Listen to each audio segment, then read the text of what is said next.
Hey everybody, my name is Jesse Collins, and I am the host of the Gentleman's Wrestling Podcast, a show right here on the Voices of Wrestling Podcasting Network. On the Gentleman's Wrestling Podcast, we take a deep look at individual issues and stories that are going on in the wrestling world. Each episode is about a different topic, and we take a thorough and educated look at things ranging from current booking trends to breakdowns on individual performers and angles to investigations into different fan cultures across the industry. In addition, we keep a close eye on the wrestling media, and as a professional journalist, I bring a unique perspective to how current issues in wrestling are being covered and discussed through the wrestling media. We have a revolving series of guests from across wrestling punditry joining us on each episode, and we hope that you make the choice to give us a listen on wherever you get your podcast from.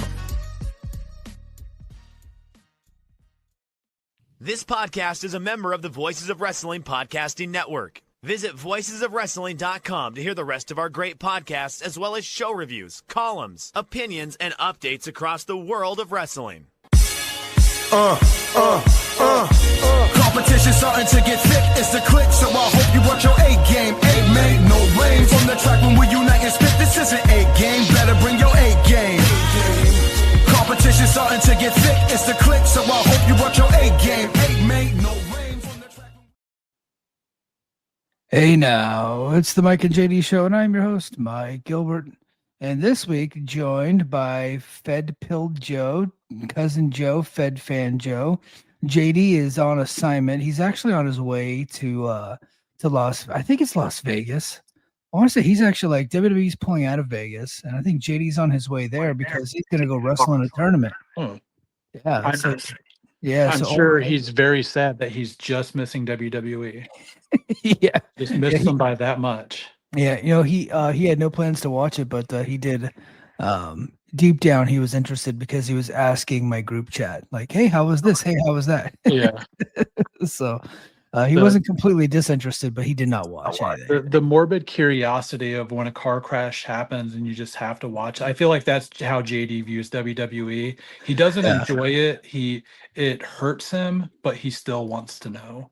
Yeah. Yeah. Well, I mean, it's still like they're like the number one, show in town. In his biggest hobby. He's not a fan of it. He thinks they're gross, which he's right. Like the people running it seem to be evil. Yeah. We lost one evil guy in Vince, and I think we gained a bunch of other evil people. They're just evil in different ways. Yeah. I think one of the best joke I saw over the weekend was when Bianca Belair was in the middle of the ring and she exposed her belly, and someone was like, "I have credit one, a Pampers or a Similac logo." I seen the one with credit one on her stomach, and I thought that was the best. Yeah, that's awesome. But so WrestleMania weekend was in the books. It was a tale of two shows. Looks like night one, they took off. They decided, we're not going to do anything cool or special. We're going to have one good match and basically fuck it up. Yeah. And then the main event, which should have been a really good match, actually at times was a really good match. We're going to convolute the hell out of that and make it terrible. Yes. So let's go ahead and start with WrestleMania weekend, night one. Joe, what was your overall thoughts? What did you like? And then what did you not like? Because I got to be honest with the audience. 2 nights is too much for me. I complain about the length of AEW shows. Like they go 5 hours on like a Sunday. I think that's an atrocity. For WWE to do 8 hours over a weekend, I can't do it. So I have to kind of pick and choose. I got other responsibilities. So night one, the only thing that I saw was the main event because really, I was interested in Seth Rollins and Gunther. And I was going to go back and watch it, but then I heard about the finish. It's like, okay, why bother? Yeah. And then night two, I was interested in 3 matches, and all 3 matches delivered. So tell me about night one. How was that? So night one, they had the 6-man tag match to open WrestleMania. That was LA Knight and the Usos. Even though for months, Jey Uso and LA Knight hated each other, they were about ready to come to blows. And then all of a sudden, they are just really good friends with no tension whatsoever, teaming against the Vision and ISHO Speed. And it was done purely for one reason. ISHO Speed did the big spot off of the ropes onto the table after the match. and they just wanted the YouTube clip. They wanted the Instagram clip. And on Instagram, I think it had close to 30 million views overnight. So like they got what they wanted out of it, but that was the only Yeah. reason that match was done. They did the women's 4-team, 8-woman tag match for the tag team titles. Nikki could not compete. She fractured her ankle, sprained her foot, and tore a ligament in her ankle all at once and had surgery 2 weeks ago. I know exactly how that feels because I did the exact same thing when I was 13, and my doctor laughed at me when he brought in the x-ray. So he brought it in and laughed and said, "You are going to have to explain to me how you did this because I've never seen it before." And it wasn't that funny Wait. of a story. I was playing Yeah. football on the street, like Yeah. I was like, so. I remember you having to have you had surgery on that, right? No, no, no. So I Oh, just did rehab on that. The only surgery I had was hernia surgery, okay. which when Braun Breaker was announced as being out, I was in his timeline matched up to exactly what I said it would, Yeah. because I had the exact same surgery. Um, but yeah, so Nikki couldn't make it. They did the spot calling out Paige, now back with WWE multi-year deal, and she looked okay. They didn't have her do. I mean, 8 women in a match, and I think it was 10 minutes long. And Paige was So AEW legend Saraya, AEW Soraya. right? Legendary former women's champion of AEW, Yes, is now back. She was also she was the NXT champion. Did she ever hold the main title in the yes. WWE? She Her did. Okay. her very first night Oh, that's on right. Raw, because The Rock had decided to make a movie about her, and they needed an ending for the movie. So they had her win the title. So when they started filming the movie, that could be the finish to the movie. Ah, that That makes is sense. that is Yeah. now here's a fun fact about that match, the WrestleMania match. Because Paige debuted, I believe it was the night after WrestleMania 31. Yeah. And I believe she was still the youngest woman in the match on Saturday. She started when in WWE when she was like 19. Yeah, she is 33 years old still. She has been around wrestling forever. I think she went on her first tour of Japan when she was 14 or 15. Yeah. Got signed by WWE when she was like 18. I think made her main roster debut at 20 or 21. Yeah. Um, and had taken a couple years off already. Like, she has had such a wild career already at this point in her life, and still only being 33 years old. Yeah. So if when she was in AEW, it was like a fish out of water, I thought. I just didn't really think that she fit in there because when she was in her at her peak, now keep in mind she's still really young. But when Yeah, she was at her peak in WWE, she was really good when maybe three other people in the company were actually like really good. right. Like If she she was the could have, precursor to the four horsewomen coming in. Like she was yeah, like right before they came in, and then they came in and they blew her away. And then of course she got injured, and then she had all those drug problems or whatever she was going through. yeah, the Del Rio, Alberto problems. yeah, And so then she kind of flamed out. So when she got to AEW, people were like, "Oh, she was a really good wrestler." It was like, well, she was for her time, but she hasn't evolved quite yet. But yeah. I think what she's able to do, she might do okay in like modern day Fed. You think she would do fine, or because I they have if really she good is wrestlers there too? Yeah, if she is healthy enough, I think she can be fine with the wrestlers that WWE has right now. But it just all depends on her health and what she can and cannot do. They did not let her take really any bumps on Saturday. And I don't know if that was this is a short notice thing and we're not going to risk something looking bad, or if this is just where we feel with your health what you can do. Yeah, But they did not have her do very much. She looked good doing offense. I think anybody with any sort of athletic background who's willing to do the work can make offense look good. That's not the hard part of wrestling, in my opinion. I think the selling and the being safe is the hard part of wrestling. But they really just had her do offense stuff, and she was doing it with Charlotte and Alexa and Bailey and Lyra, who are all very good. And they were able to make things look good. So Yeah. long term, especially with her being in a tag team, I think where she's not going to have to do 15, 20-minute singles matches, I think she can be fine. It's just all dependent on her health. Yeah, and her tag team partner is one of the Bellas, right? Yes. So she's the best wrestler in that tag team. So that's good. Yes, yeah, Yeah. yeah. So it's not even Nikki who was like got kind of good at one point. It's Brie who Okay. they did not let come back because she was doing the most basic of move and damn near killed Liv Morgan, and they're just like not having it. Yeah. Okay. So they won the tag titles. What happened? What happened next? What else we got on this night one? Man, honestly, I can't even remember all of night one. The only other thing that stands out to me that I would Okay. remember outside of the main event is the Seth and Gunther match, Yeah. and that match absolutely fucking slapped. Yeah. That's what I heard. I saw They all the did leave tweets some and meat. Yeah, they did leave some meat on the bone. They went about 15 minutes, and then Braun Breaker had the run in. So like that kind of sours it a bit. But they just the funniest thing from that match is learning Gunther cannot take a pedigree.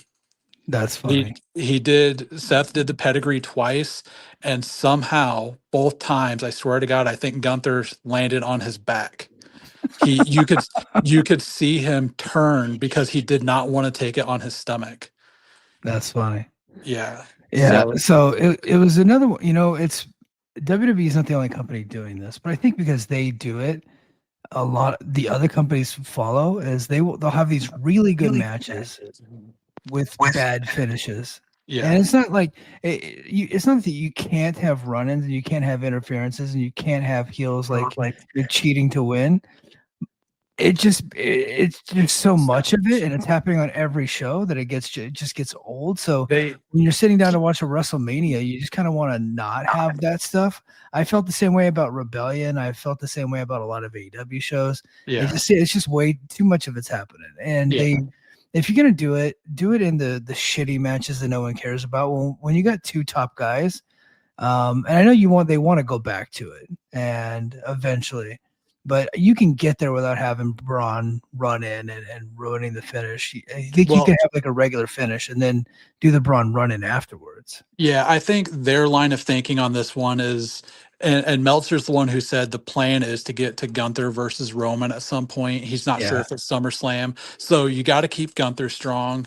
And does it make sense to beat Seth clean before starting the Braun Breaker feud? My line of thinking is if you can't beat either of them, don't put them against each Yeah. other. Well, Like, and Seth you could beat. yeah. Seth's Seth, beatable. He's untouchable. The thing about Gunther, you can't beat him because his gimmick is you can't beat him, right? yeah. So Yeah, he's that's what been makes him beaten special. by so few guys in Yeah. WWE. Um, so yeah, I get that. I've got the card pulled up now. I completely forgot about it, but it was a really fun match. Jacob Fatu versus Drew McIntyre. Okay. They did the no holds barred match. Really good. They put over Fatu clean in it. I think that guy really needs to push towards the main event scene this year, For and sure. I think they recognize that and they're going to start leaning that way because they put him over Drew clean. I mean clean in a hardcore match. And Um, Drew, at the risk of getting yelled at by Nick LaPiccolo, I think Drew is filming Highlander, right? Like at some point. he's been filming Highlander for like the last month and a half. Okay. So he has not So taken any time off. no, so Okay. he specifically said that they were able to set up the filming schedule in a way that allowed him to not miss any time.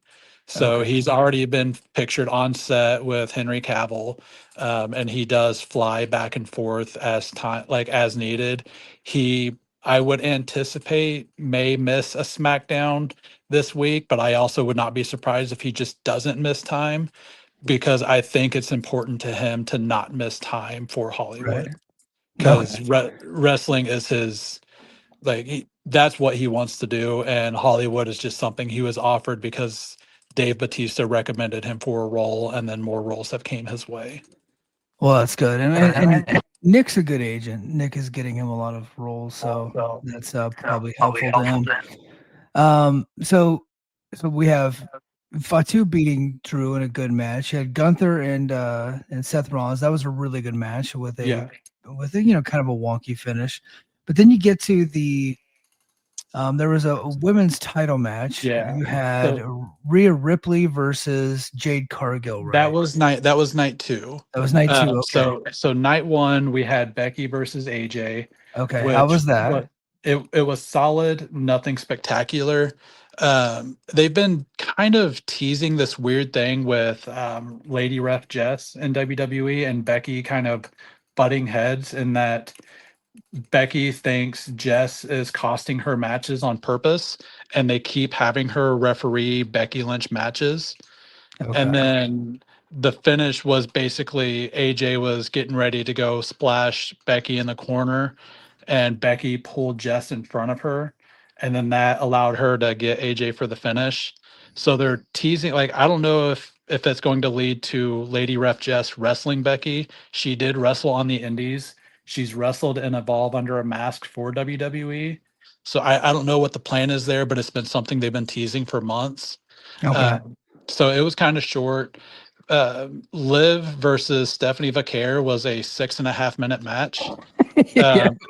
And So they didn't give the women any time at all. yeah, well, and Body Slam reported for Liv and Vaquer specifically that they are beat up, and they just did not want them to get any further hurt. But I like some of those guys at Body Slam.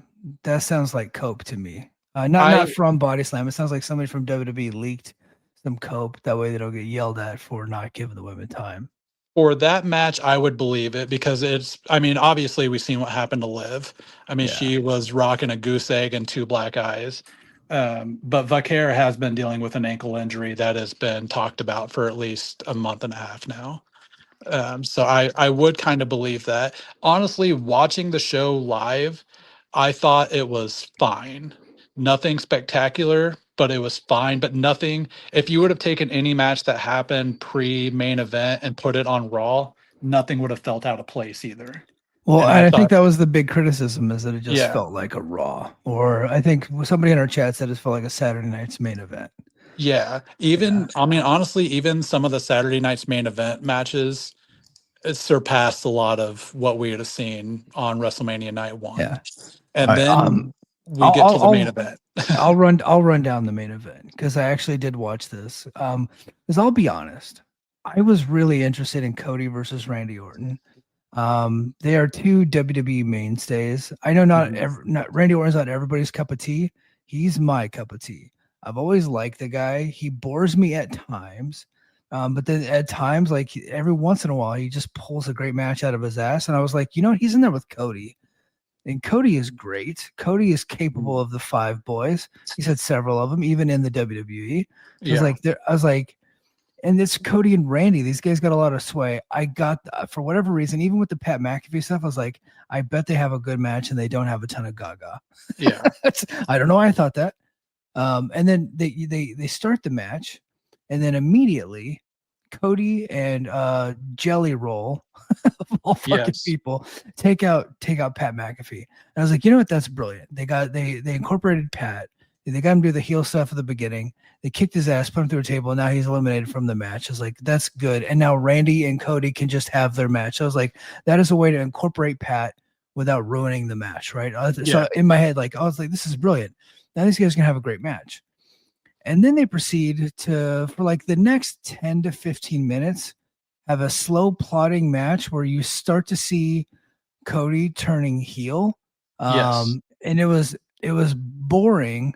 I would say, for the live audience, but I was like, I understood what they were trying to do. You had Cody turning heel. He's doing all these heel tactics. He does, I think at one point he did a low blow, right? And he's hitting Randy with the belt.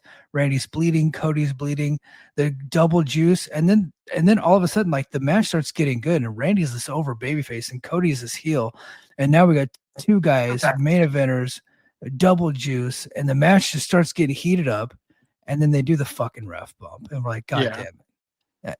Now we know that Pat's gonna come down, and then it gets goofy as shit because Pat's wearing a referee's shirt. Yeah. And Which none of the fans in attendance realized it was Pat because of the shirt. They cheered the ref running down yes. the count for Randy. They did not realize it was Pat.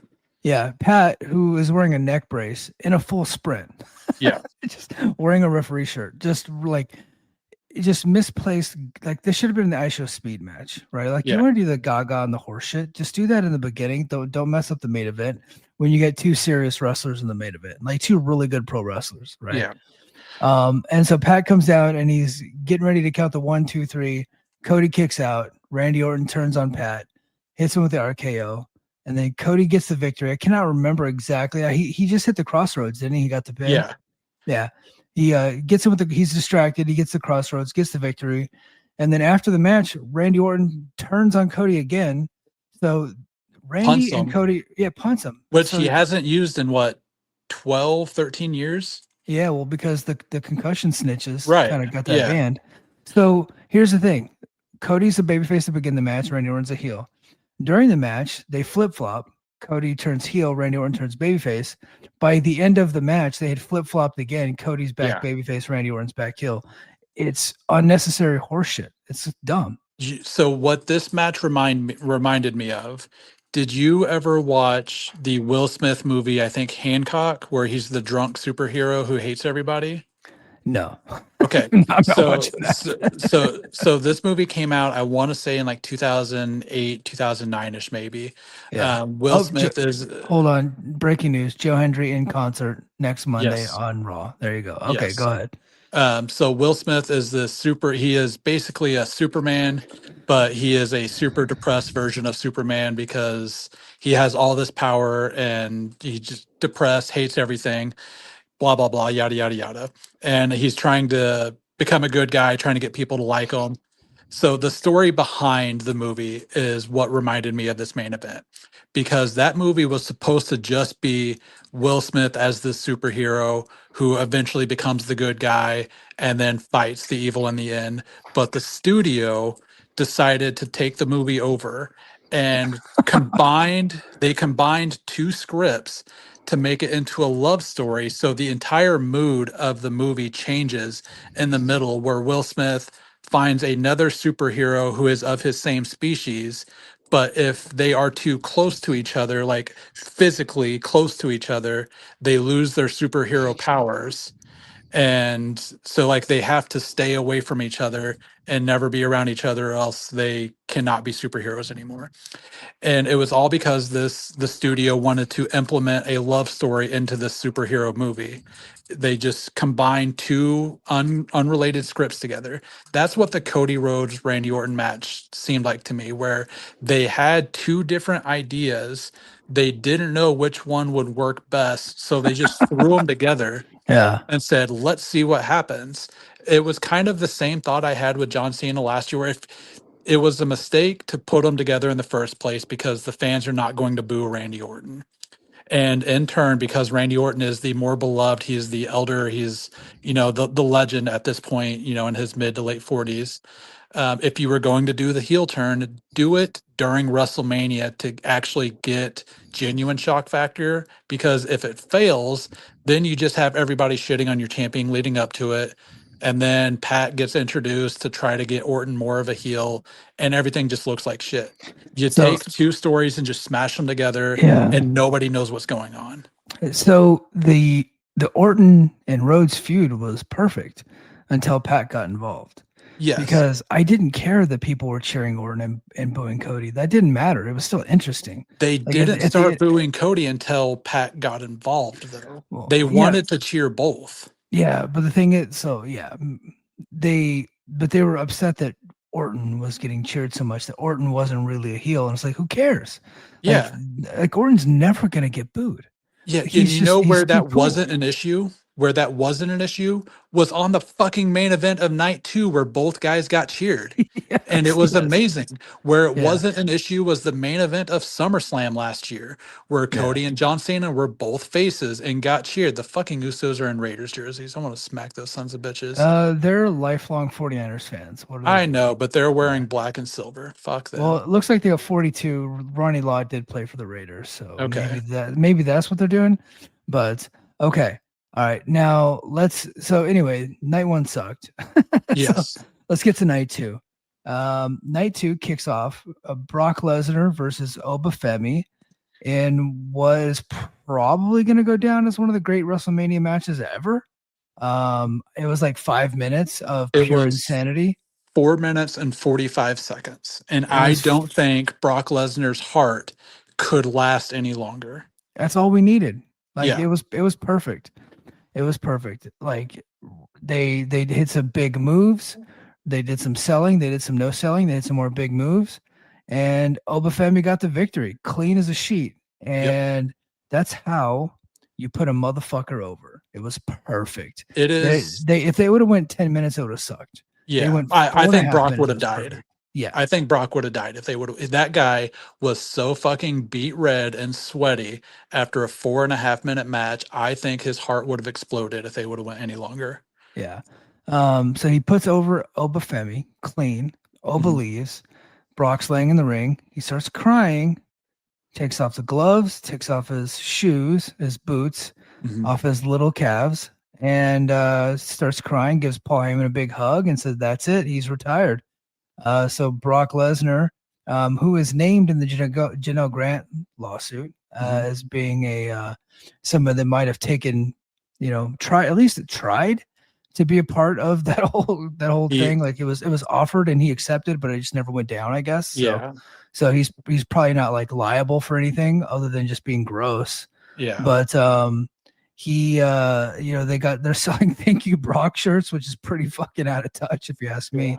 But yeah, it looks like he's retired, man, after being with the WWE since like he's been with it since like 2000. So So off and on. he made his, actually, funnily enough, I'm not sure if you remember or not, but Oh, my with first him and house Mr. show, Perfect. Yeah, Mr. him and Mr. Perfect, Yeah, I at remember. 2001. Yep. And I did not realize, because my 9-year-old brain was just so enamored with Mr. Perfect at the time. Yeah. Brock You Lesnar were hadn't made it to TV yet. I only remembered Mr. Perfect. Well, so the Uh, thing is that like I've known a lot of 9-year-olds, but you were by far the dumbest 9-year-old I've ever met. Like I'm just kidding. I Like, did already have like my first concussion by that point. yeah, Actually, I had two concussions by that point. yeah, But yeah, no, Brock hadn't made it to TV yet. And like I just knew, like, this guy that you, like, I used to always get my wrestling tapes from you. So yeah. like you would always send me like, here, go watch this, go educate yourself. Mr. Perfect was a guy I became enamored with when I was young. And I What? thought it Yeah, was really fucking cool. I was getting to see him live. It wasn't until, I don't know, maybe 10 years ago, I was looking up the card that we went to and I realized, oh shit, that was Brock that he was wrestling against that yeah. night. And I remember being excited to see Brock because I'd heard about him Yeah. on the in the dirt sheets. But I was more excited to see Mr. Perfect. Hold on, we got a Yeah. super chat. Glassdoor Gamer drops us a 5 boy Canadian. It says Triple H, long term booked, married his way to eventually take over the WWE just to end up being an employee that will get let go. Road Dogg admitted he's nothing. So we're going to save that conversation to the. Oh, no, let's just go ahead and get into that. So we'll go ahead and bounce around a little bit. So Triple H, he kind of is taking credit for the good stuff, but when it's bad, it's all TKO. Triple H is just an employee. He's just another guy on the show. Yeah. He seemed to be kind of like in the shadows, not as much as he usually is out front. He hasn't been out front as much. But what do you make of this whole thing? Is he on the hot seat? What's going on with Triple H? I think he is exactly like Dana White in that they want him to be the face of the public side of the company, and they are fine with him getting credit when things are bad, and they're fine with the company taking heat when, or fine with him taking credit when things are good, and fine with the company taking heat when things are bad, because at the end of the day they're going to make the same amount of money either way. I I said, though, it's funny because the same thing happened when Vince started to come back after the sale was announced, that Triple H has the best job because whenever something goes bad, the general public was just blaming Vince. Like, oh, Vince got involved here. Like, you could tell that's such a Vince move. And then Right. something good would happen. Oh, that's such, like, that was a Triple H call there. And the same thing's happening with TKO. And to the point where Bleacher Report in their night 2, or maybe it was Yahoo, one of the two, in their night 2 review said night 1 felt like a TKO show and night 2 was Triple H correcting. Like they made a clear distinction between the two. There is a lot of things that Triple H won't have control over. He doesn't have control over how much ads get run. That's just not his call. It's Uh, ESPN and TKO. ESPN and Yeah. TKO. Like he doesn't have control. He doesn't have control over the sponsorships on the mats. He doesn't have control over Def Rebel being involved. He doesn't make those calls. But it's fair to criticize him for the things that he can fix. Does everybody need a 5-minute entrance at WrestleMania? No, No. no. That's a thing that Triple H can fix. Well, You because can, he was the king of the 5-minute entrance, so he's trying to give that yeah. to everybody And else. Yeah. and I'm fine with certain, like Roman and Punk's in the main event was cool. Like Yeah. those guys having, but that's the main event. Um, but not everybody needs that. You know, make your main event feel special and let your other matches, your other workers down the card, let the match speak for the work. Not everybody needs a Hollywood over the top 4 to 6 minute entrance, because then you're just taking an extra 10 minutes that can go to the match of people getting over, and just making it a YouTube clip, an Yeah. Instagram clip, which they have said they're not a wrestling company, they're a content creating company, and those are the clips that'll get the views. Yeah. Yeah. But it's fair to criticize Triple H for things like that, and Yeah. for booking decision. Like you had plenty of time to come up with a better story for Cody versus Randy, whether or not Pat was inserted without Triple H wanting him to be or not. He still had plenty of time, because those phone calls that were supposed to be with Pat started a month ago. Right. Well, You and it was you supposed to be a mentor that was Yeah, like Pat's not a mentor to Randy right. Orton. That's not how So that works. you have plenty of time to come up with a better story, and that's still what he came up with.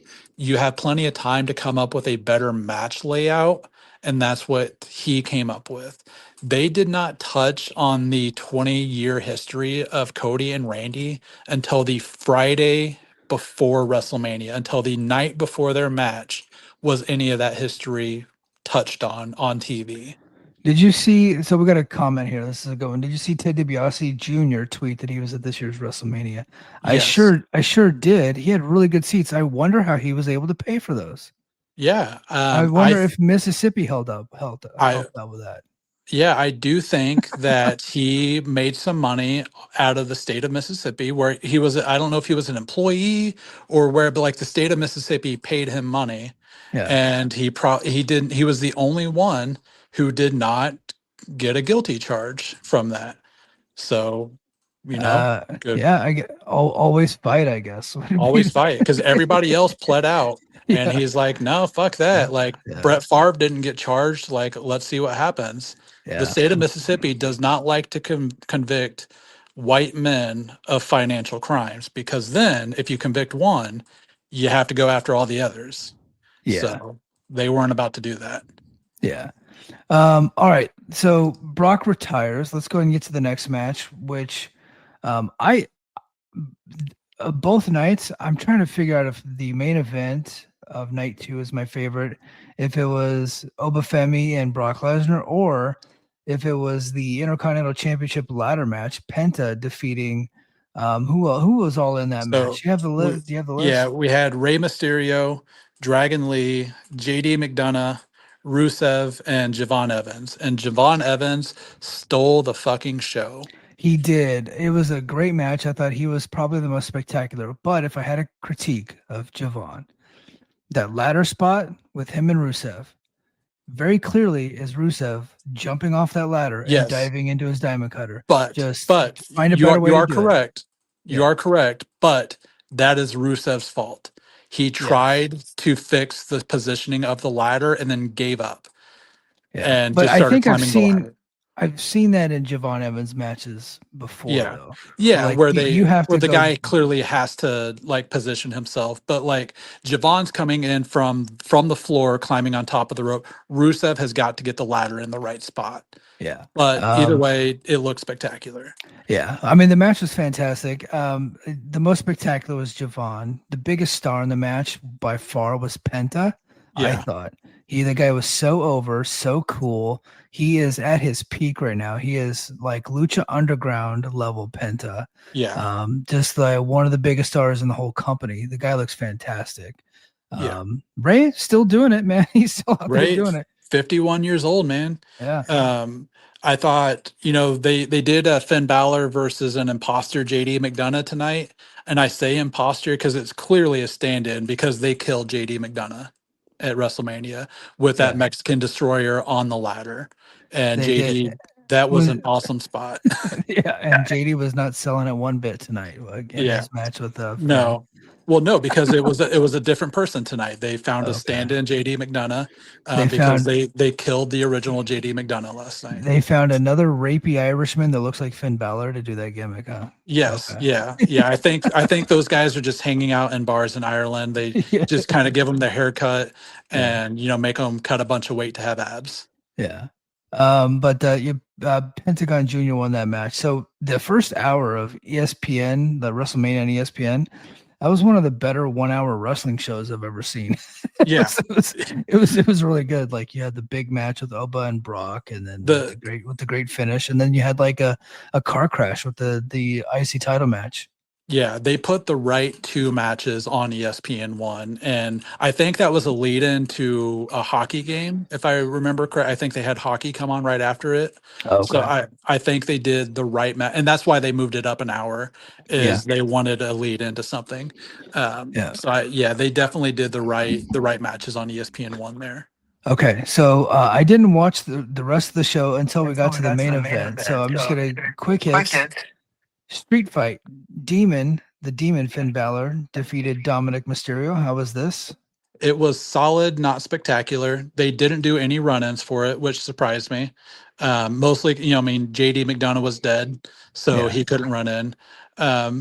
This was the most Triple H learned from Vince McMahon here, because the entire fucking match, they called him the Demon. And in NXT, they never pressed it that hard. He was just Finn Balor, and the Demon was his paint. Like, they never called him the Demon over and over again, and it annoyed the shit out of me. But it was a solid, like a good match. They're continuing the feud, which whatever. I don't get why. They should just kind of move on from it and let Balor do other things at this point. And you can always go back to it later if you want to. But it was solid. It was just kind of smushed in there, and they wanted to have the Demon as a big character on WrestleMania. Right. And then we get to United States Championship. Trick Williams finally gets the United States title. Well, finally, hasn't been up for that long, but Yeah. Trick Williams, mega star. He's a babyface now, defeats Sami Zayn, who flipped heel, right? So, but it's his first main roster title, one with a trick shot. He's going to be a big star for those guys. He is so damn over. That entire crowd was chanting for him. He had the CVS receipt as a what do they call that off of his jacket? I called it a tail, but there's like an actual name for it when it's like off of a really long part off of a dress or off of a jacket. It was like the length of the ramp though. And somebody like compared it to the size of a CVS receipt, and it really cracked me up. That's funny. Yeah. But yeah, it was a solid match. Sami Zayn's a really good worker. Trick Williams is solid. He's like a slightly better version in ring than The Miz. I think he has a higher ceiling in ring than The Miz. He's just got to work against people who are better than him to get there. He does. I think he'll get there. I watched his run in TNA, and I thought he was a really good TNA champion. Yeah. The Slammiversary match sucked, but that wasn't his fault. But his match one-on-one with Mike Santana, I thought was really good. Yeah, he can level himself up to guys like his matches with Ilya Dragunov were really good, and everybody's like, "Well, yeah, it's Ilya Dragunov, it should be." But sometimes he's their best wrestler. Yeah, but like you've got, and that was still early in Trick's development. Like when his first match against Ilya Dragunov, Trick was not a good wrestler at all. by their third match, I thought, okay, this is a guy who can go like that. He clearly had something there.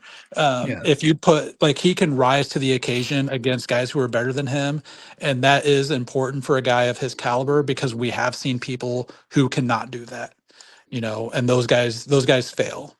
Yeah. So I thought he was solid. He's going to be a very over champion. He's not doing the open challenges anymore, which he shouldn't because he's not Ilya Dragunov or Carmelo Hayes who can have a good match with anybody. No, yeah. He needs to do a different gimmick. It's a new reign. So Yeah. good for him. Women's championship, Rhea Ripley defeats Jade Cargill. Did Jade do the one-winged angel? She That's did. that's like a big deal now. She did it for the first time, and Rhea kicked out of it. People were very upset online. Yeah, AEW Everybody fans are mad at the no selling, huh? Yeah, everybody except for who would have thunk Kenny Omega thought it was Right. pretty cool. He's a really good person, so of course he Yeah. doesn't care. And Kenny was a guy who was important to her. Like he helped her out a lot in AEW. I'm sure like she just wanted to break out a new big move and a big WrestleMania singles match for her. Got a good pop. Like it was a solid match too. Like Rhea's obviously really fucking fantastic. The Right. finish of this match, the last like 3 moves is the best finish that you'll ever see in a Jade Cargill match. Just watch that. Like Okay, I'll see if I can find it on Twitter. yeah. And then we get to the main event, and probably like a top 10 WrestleMania main event, I would say. Dave Meltzer called it maybe the greatest WrestleMania main event of all time. I could see that argument. Yeah, I tried to think in recent history, like because a lot of the greatest WrestleMania matches weren't the main event, right? Like those Undertaker Shawn matches, Undertaker Triple H, and Undertaker Punk, those were not main events. Those were on WrestleMania. Ricky Steamboat, Randy Savage was a mid card match. Right. Austin and Brett mid card. Brett and Owen. That was mid-card. The first match. That was the first match of the night. So Shawn and Razor, that was a mid card match. So yeah, I think if you go back, you're trying to figure out what like the best main events ever. I would say that's probably like right in there. It was like the WrestleMania 20 with Shawn and Benoit and Triple H was excellent. Yeah, I think this is just as good as that one. Might have to go back and watch that one, although it's kind of weird to watch Benoit matches. But I've watched several Benoit matches over the last couple of years, and it is weird, but they're still great. I hate admitting that they're great, but they are still great. Yeah. I was just more thinking of recent history because a lot of the recent history is Roman.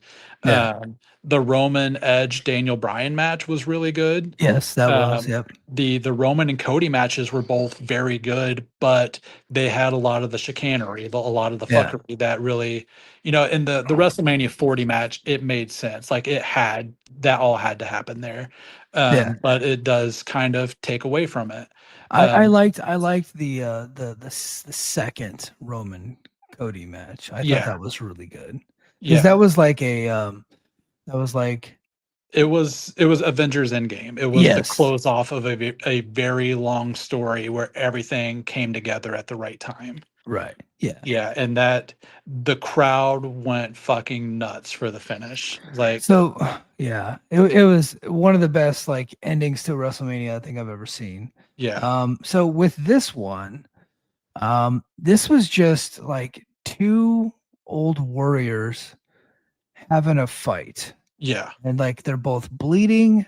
Actually, I don't think Roman was bleeding. No, Punk was. Yeah. I don't think Roman bled, but Punk definitely he pokeyed himself.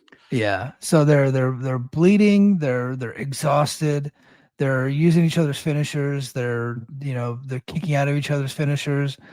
I just thought it was just a really, really good fucking like pro wrestling match. A few really there are a few details in the match that I absolutely loved. So like first, when Roman was in the corner and he did his taunt, and Punk mid taunt ran and kneed him in the face. Yeah. Okay, cool. Roman's been doing that taunt forever, and not a single person has attacked him while he is loudly yelling what he is about to do. Not a single person has thought, "Fuck, he's getting ready to spear me. I'm gonna go run and knee him in the face." Punk did. Later in the match, when they were on the outside, Roman threw Punk back in, and he looked at him to make sure Punk wasn't staring at him so he could do his taunt on the outside where Punk could not get to him. I thought that was a really cool detail. Like, it made sense to me. I really liked Punk taking off the tape of his hand and throwing it at Roman to make the ref pick it up so he could low Yeah. blow him. Yeah. A fantastic near fall. I thought that Yeah. was great. Like, that's a really good small detail. I bid on the near fall because I was like, oh shit, he's at this, like, of course he's gonna win with a cheap like Right. finish. It's Yeah. so, and like, I maybe because they do that so often, maybe that's why I bid on it. But Yeah. I thought that was a cool moment. I really liked Punk's entrance. I thought Punk. Yeah. I don't know that Punk's ever looked better. To be honest with you, They, I'm not saying it's his best match that he's ever had, because I think there's been some matches where he's done more. But Yeah. if you just take the entrance all the way to the finish of the match, he looked like a mega star. yes. Like the guy's in the best shape of his life. He went to Turkey. He got some hair. He's got the good tan. Yep. The guy looks incredible, and he looks like a top tier main event level professional wrestling heavyweight. Like, Yeah. just everything about it. And then of course Roman is Roman. He's Yeah. fantastic. He's a star. Yeah. And I just thought everything they did in the match made sense. It was Mhm. all worked. I had no complaints. There wasn't a bunch of gaga and the bullshit. You had the one low blow that was led to actually like a really good near fall that didn't Yeah. lead to the finish. I just Roman using the steps was kind of, so like they each had their own, like, pushing the limits with the ref. I liked teasing Punk jumping off the corner into the commentary table and then going back to it later. That's basic, like, wrestling storytelling, wrestling setup, is teasing something and then going back to it later in the match. I was unsure if Punk could make the jump. The way they shoot it, it does look like when you're behind commentary, it looks further than it is probably. But I was like, man, you're 47 and you're exhausted at this point. Like, I wasn't sure if he could make it. And then he fucking jumps far enough to put his hip into Roman's stomach. So yeah, like, and he had he plenty of room. reminds everybody that he's still CM Punk, and he can still go. And he's then, not the most athletic guy, but he's still really good. yeah, One spot that I liked was he's exhausted, right? yeah, And I think he was legitimately exhausted. He was selling some, but like, I think the guy was blown up at this point late in the match. He hits the go to sleep, and then he kind of goes down to his knees. He has to go to sleep. Roman bounces off the ropes and lands on his back, and then he goes to give him a second go to sleep, but he's exhausted, and then he just collapses. I thought that was a good spot. It reminded me of Omega Okada, a spot that they did years ago. So he did the spot with Moxley in AEW, but he was able to hit the second go to sleep. Yeah. He did the spot with Rollins on Netflix, but he was able to hit the second go to sleep. But here, he just didn't have enough. Like, it was really cool that he's such an important part of the story of the Shield, and finally getting to work all three of those guys one-on-one over the last couple of years, and ultimately having it close out with Roman where he just had nothing left. Yeah. Yeah, I just thought it was a great match, brilliant match. I thought both guys were great. Do you think Dave gives it a 5, boy? Like, you think it's getting 5? 4 3/4 is my guess. Well, they're not women, so Yeah. if the women did that, it would be 4 3/4. I could see it going 5 because it didn't have any of the fuckery, and I think rising above versus what everything else had done on the weekend and getting the crowd, I could see it going 5. But I have seen other times where he said, "Oh, that's one of the greatest WWE matches in X amount," and then it's 4.5 and 4 or 4 3/4. Yeah. And I do think he almost does it just to get the online discussion. So it would just be funny to me if he did. But there's never been a WrestleMania main event that has gotten the 5. I don't believe. No. So- No, because Cody and Seth was not the main event. Neither That was- Cody Roman matches. Well, the Cody and Seth that got 5 wasn't at WrestleMania. That was a hell of They a got- sell. I'm talking about the original Cody and Seth when Cody made his debut. That didn't get 5, right? They got 4.5. 4.5. Okay. Yeah. And then they got the 5 the next month whenever he tore his pec. That 2 months backlash. later. 2 Yeah, months 2 later. months Okay. later. That was Okay. the last Vince McMahon pay-per-view. Okay. Yeah. Okay. Um, So I mean, night 2, complete success. I think they had like what 56,000. It's probably pretty accurate. yeah. So Counting WrestleTix, fetuses. yeah, counting fetuses, very important. Yeah. Which, if WWE ever gets low on attendance, they can just start counting fetuses and sperm in the arena to inflate their Yeah. numbers. Oh yeah. WrestleTix, I think, had it at 52,000, but this is true for WWE and AEW.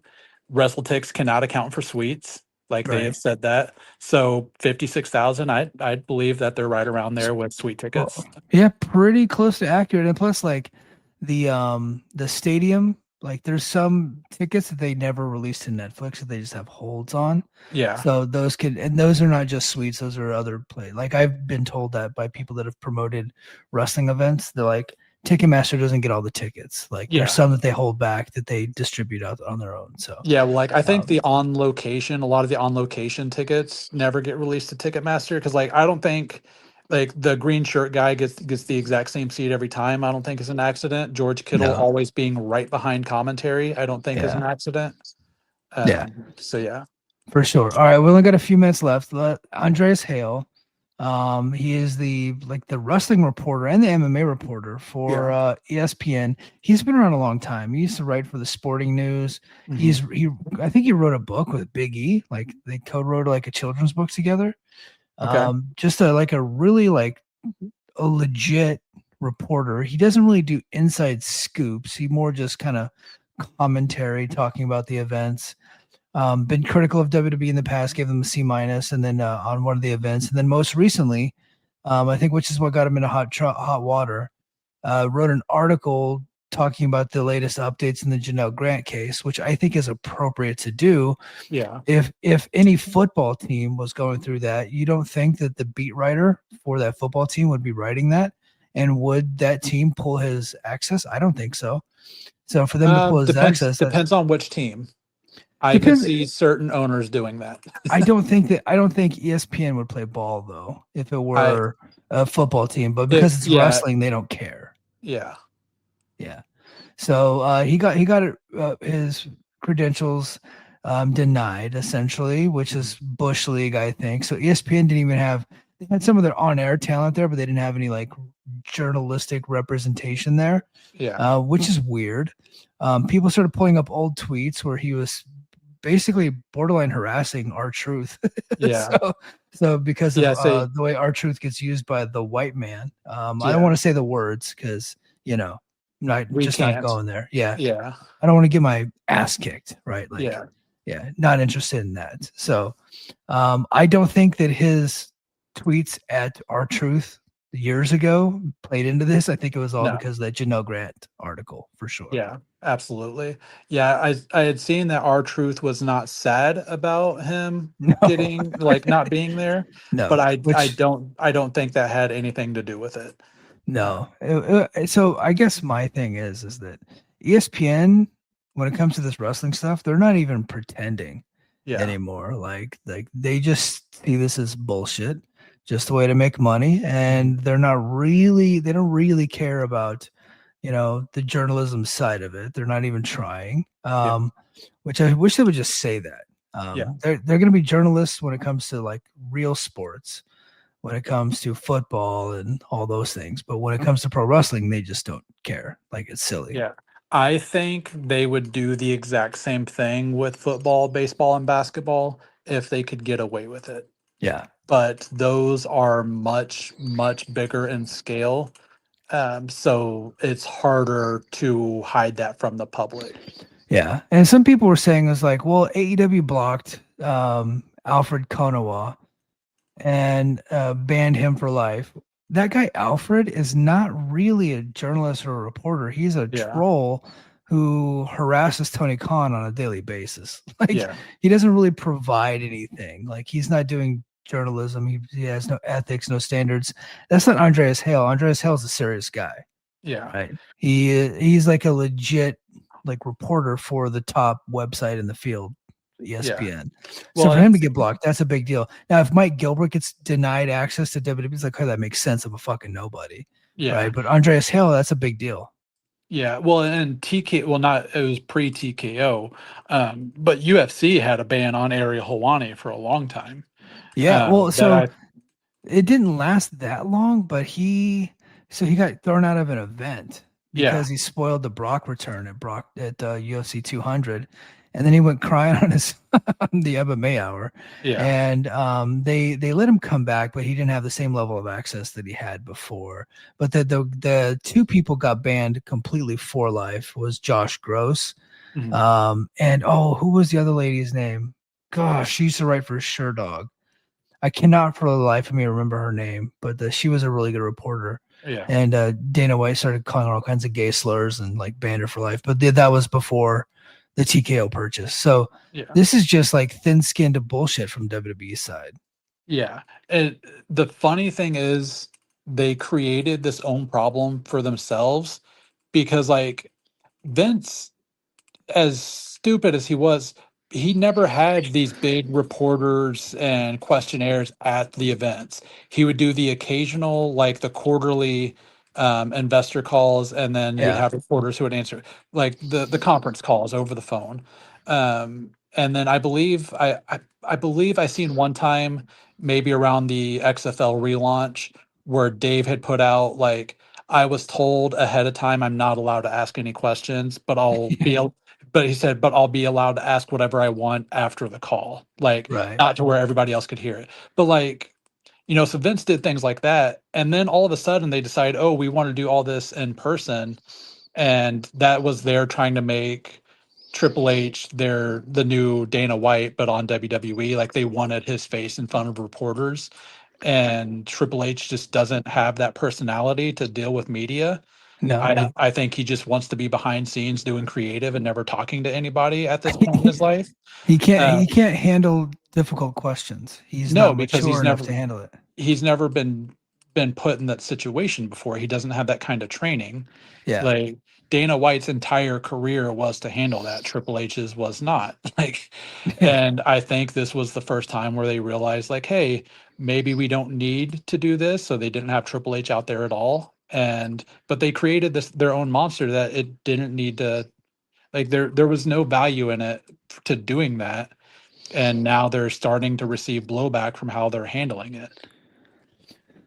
Yeah, yeah, the whole thing sucked. I tweeted out that all the credential. I knew this was never going to happen. By the way, I'm Yeah. just saying it, it's just to say it. But they should have banded together and boycotted because, like, if back in the day, when Trump was about to throw out a CNN reporter, like Fox News stood up for that Yeah. CNN reporter and said, "You can't do that." Like they threatened to boycott. Right? If it happened with a baseball team, or if it happened with football team, and like that reporter was legit, right? If it's a Mhm. scumbag, okay, scumbag, okay, get rid of them, that's fine. But if it's a legit reporter and they're just asking tough questions, the other reporters will then band together and stick up for that person. Yeah. You saw some tweets, right? Like that, and that was really the extent of it. Nobody really worked hard to get Andreas back in there.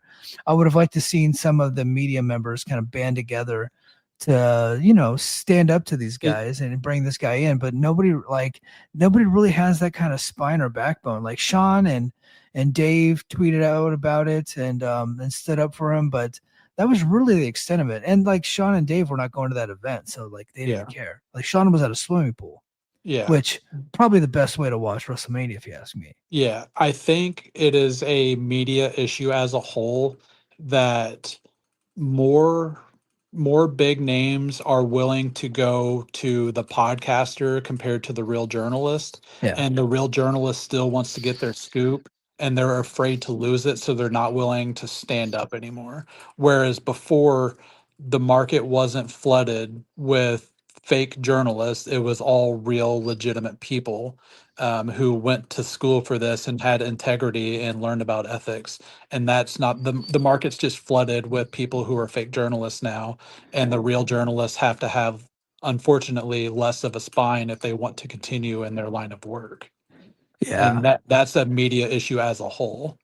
Yeah, it's happening everywhere. And as a guy that's a journalist, like I get it, but this is also not my job, so I don't Right. really care if I have access. So Yeah. it's not. I'm not getting hurt financially because I don't go to these things. Like I have a real Yeah. job. And So I think other people who they are doing this as their real job, they're afraid to lose any potential income that could be there. yeah, yep, And it sucks because I wish it wasn't that way, for everything, because we're seeing it affect bigger issues as a whole when people are not willing to stand up for it. But I do understand. It just sucks. yeah. All right. Last thing, and then we're gonna get out of here. Steve Patrick says, "Do you have TNA ratings? This Fed talk is putting me to sleep." Look, this is the most Fed talk I've ever done on a podcast in forever. But I don't know if you want those TNA ratings. They weren't good. So, but I do have them. They're out. I put out a tweet. Hold on, let me pull it up. I don't think I'm gonna do like a separate video. It depends on if I get a chance to do a Brace Front Pack Extra, but I think there needs to be like a real TNA story because these ratings are not that. Yeah. There's no story here. So TNA Thursday Night Impact on AMC from April 16 averaged 212,000 viewers. So that would be down from 257. They're going up against Collision, but the demo rating went up from last week's 0.04 to 0.05 in the demo. The big news is they went down from number 1 overall in teens on cable down to 31st. So big drop there. Collision did 473,000 with a 0.08 in the demo. So they obviously had a major effect on Impact's ratings for this week. So, Yeah. And if people wonder why TNA is no longer allowing their wrestlers to wrestle AEW wrestlers and make them look good, this is why. This is the reason. Like there's other reasons that add to that, but this is like the main crux of it. They don't want to deal with that. So, but yeah, the ratings there was a really big story. Like they're down in like older casual viewers, but the demo was up. So that like no big deal. So, but Joe, I think that's gonna do it for us, man. I really appreciate you coming in a pinch. I'm glad that you were able to watch both nights and endure the Fed for us. Yes. I'll be back on Thursday night after Impact. Oh, I'm working with Eric Young right now. I keep checking my phone because I'm going to interview Eric Young at some point. I just don't know when. They just want to know how. Like they asked me, like, "Hey, how long do you want Eric for?" And I'm like, "Oh, I can talk to Eric all day." Yeah. There's so much you can talk with that guy about. I've been watching Eric Young for over 20 years. I got 1,000 questions for him. So I said, Question one: when is the cleanse coming? Yes. Is it going to be out before Dr. Dre's Detox album? Like, yes. what's going to happen first? What happens first, the new Guns N' Roses album or the cleanse? Yeah. What happens first? The Epstein files and the UFO files get released, or the cleanse? Yeah. So, yeah. Those are good questions for Eric, but I'm excited to be able to talk to him. So yeah, working that out right now with his producer. So hopefully I'll have that soon. But all right, guys, that's going to do it for us this time. And until next time, mahalo.